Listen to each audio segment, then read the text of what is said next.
గురుకుల పాఠశాల బాలికల హాస్టల్ను ఎస్సీ చీఫ్ కమిషన్ చైర్మన్ తనిఖీ చేశారు. గురుకుల పాఠశాల హాస్టల్లోని సౌకర్యాల గురించి విద్యార్థులను అడిగి తెలుసుకున్నారు. సమస్యలపై అధ్యయనం చేసి మెరుగైన వస్తువులు కల్పిస్తామని హామీ ఇచ్చారు. వసతి గృహంలోని లైట్లు, సీలింగ్ ఫ్యాన్లకు వెంటనే మరమ్మతులు చేయించాలని హాస్టల్ సిబ్బందిని ఆదేశించారు.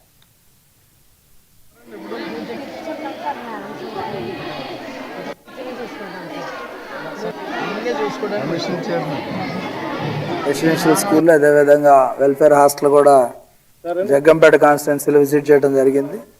ప్రధానంగా ఏదైతే హాస్టల్లో వస్తువులన్నీ బాగున్నాయి, పిల్లల జాగ్రత్తల గురించి కూడా అక్కడ ఉన్న వార్డెన్ చెప్పడం తెలియజేయడం జరిగింది. అదేవిధంగా రెసిడెన్షియల్ స్కూల్ను కూడా విజిట్ చేసాం. పిల్లలందరూ కూడా చాలా చీర్ఫుల్గా ఉన్నారు.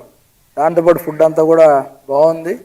ఏదైతే చిన్న చిన్న లోపాలు అనేవి ఉన్నాయో అవన్నీ కూడా తెలియజేయడం జరిగింది. దాంతోపాటుగా ప్రత్యేకంగా ఇక్కడ ఎలక్ట్రిసిటీ ప్రాబ్లమ్స్ అవి చిన్న చిన్నవి ఉన్నాయి, అవి కూడా రెక్టిఫై చేసుకోమని ఆదేశించడం జరిగింది. దాంతోపాటుగా విజిటర్స్ సంబంధించి, ఎందుకంటే ఈ మధ్యకాలంలో హాస్టల్ పిల్లల భద్రత మీద ప్రత్యేకంగా దృష్టి పెట్టాల్సినటువంటి బాధ్యత, అవసరం రెండూ ఉన్నాయి.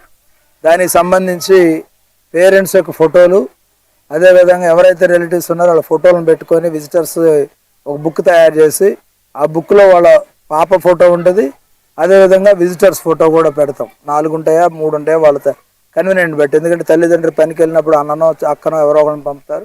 ఏదైనా బయటికి తీసుకెళ్లాలన్నా, లోపల కూర్చొని మాట్లాడాలన్నా, దేనికైనా సరే విజిటర్ పాస్ ఒకటి కూడా చేసే విధంగా కూడా చెప్తాం. ఖచ్చితంగా ఆ విధంగా పిల్లల రక్షణ బాధ్యత కూడా తీసుకోవటం, అదేవిధంగా పాఠశాల పరిశుభ్రత కూడా ప్రధానంగా చూడాల్సినటువంటి బాధ్యత ఉంది. అవన్నీ కూడా చెప్పడం జరిగింది. అన్ని పాఠశాలను కూడా వ్యక్తిగతంగా విజిట్ చేసి సంతృప్తికరంగా లేకపోతే మాత్రం తప్పకుండా అధికారుల మీద చర్యలు తీసుకుంటాం.